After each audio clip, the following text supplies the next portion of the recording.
Even though it was heavily rumoured over the past number of weeks, it was confirmed at the Call of Duty Black Ops 4 reveal event a few days ago that Black Ops 4 won't have a traditional single player campaign for the first time in series history. Instead, the title will be adding new solo missions, which will probably act as a glorified training mode, while also infusing additional narrative elements into the other game modes like multiplayer and zombies. Dan Bunting, the co-studio head at Treyarch, has said that there was never a plan for a campaign. Quote, "When we set out to make this game, we never started with the idea that we would make a traditional campaign. This was just not part of our plan. We started from a place that we were going to make a game that across the board can be playable with friends. That's been our mission from day one." Close quote. This is despite rumours that indicated a single player campaign was in the works at the studio and was cancelled a number of years into development after it became apparent it was not going to be completed in time. In regards to why exactly a campaign was omitted from the game, Bunting cited the fact that the majority of players seemingly do not care about the single player aspect of Call of Duty releases. Quote, "When I first started on multiplayer in the Call of Duty franchise,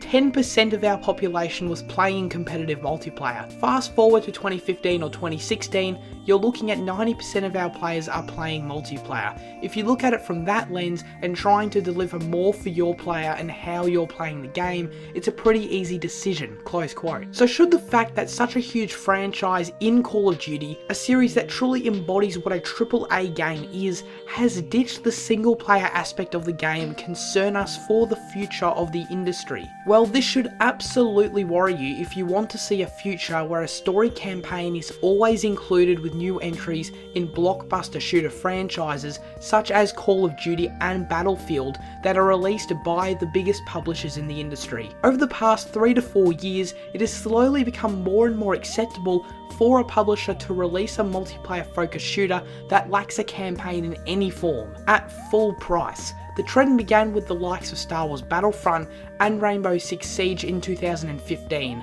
both of which were ridiculed prior to release and at launch for not including a traditional story mode. But with the release of more AAA titles that were purely focused on competitive multiplayer, such as Overwatch in 2016, over time gamers seemed to become more desensitized to this issue. The complaining online diminished and these titles became incredible success stories. Both Overwatch and Rainbow Six Siege are played by millions of players around the world, enjoying substantial critical and commercial success. Needless to say, the fact that these shooters chose to not include single player campaigns didn't affect sales in any way, and if anything, only provided more opportunities for the publishers to earn a larger profit through the likes of microtransactions. This certainly isn't a direction I want to see the gaming industry head towards, but it's not hard to see why it was an appealing one for Treyarch and Activision. Potentially save millions of dollars by not implementing a campaign while suffering very little in sales. Because as was mentioned in the quote earlier,